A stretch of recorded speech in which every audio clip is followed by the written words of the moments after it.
Imagine a world where the air is thick with smoke, choking the life from every breath. The ground beneath your feet is cracked and barren, stripped of its ability to sustain.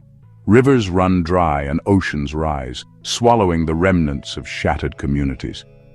The cries of the suffering echo through empty cities, where greed has devoured compassion and apathy has silenced justice. This is Gehenna, not a distant underworld, but a reality of our own making.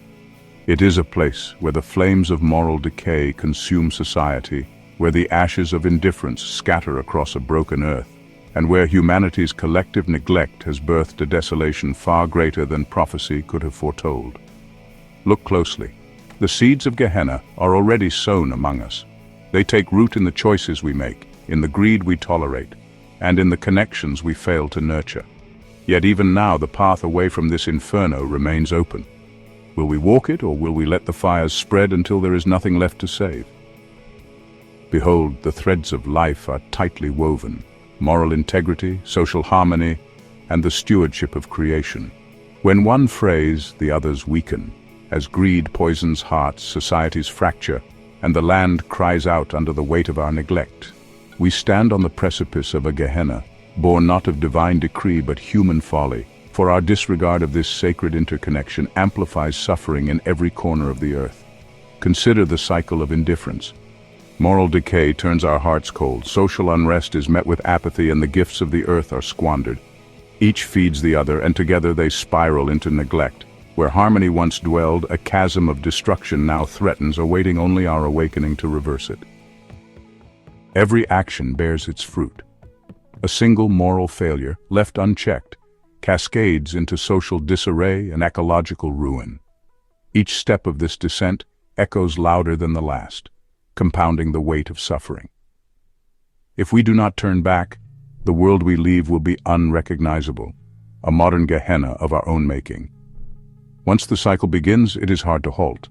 Social unrest fans the flames of environmental collapse, and in the ashes, morality withers. This is the feedback of destruction, each loop feeding into the next, until all that remains is the barren wasteland of a people who forgot their responsibility to one another and to creation. Beware the small spark of unchecked greed, for it sets aflame the foundations of life.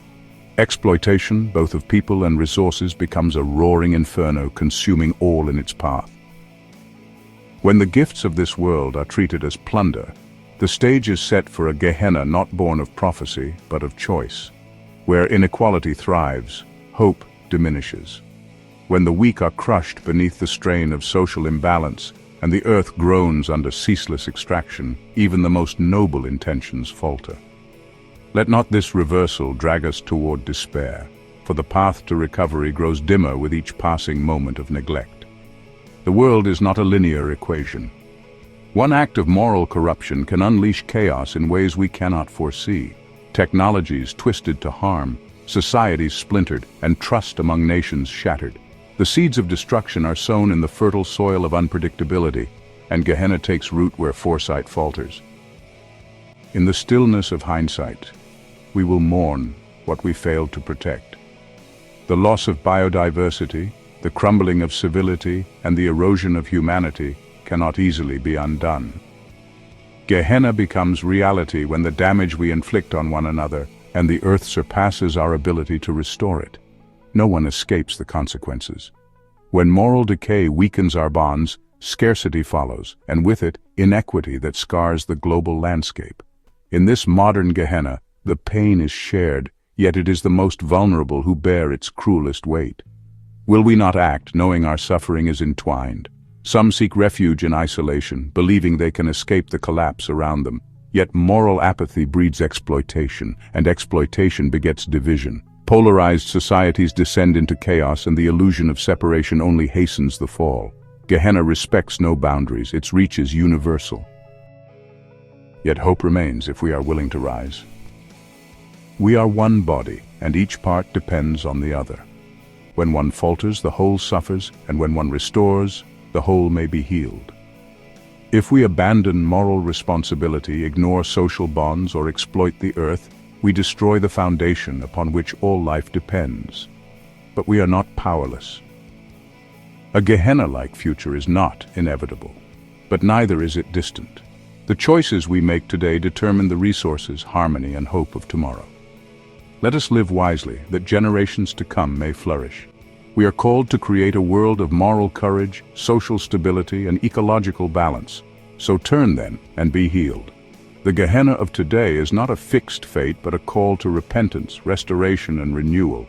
Will you choose integrity over apathy, harmony over division, and stewardship over exploitation? The hour is late, but it is not yet too late. Rise to this moment, for in doing so, you embrace the hope that prophecy holds, the promise of life beyond the shadow of destruction.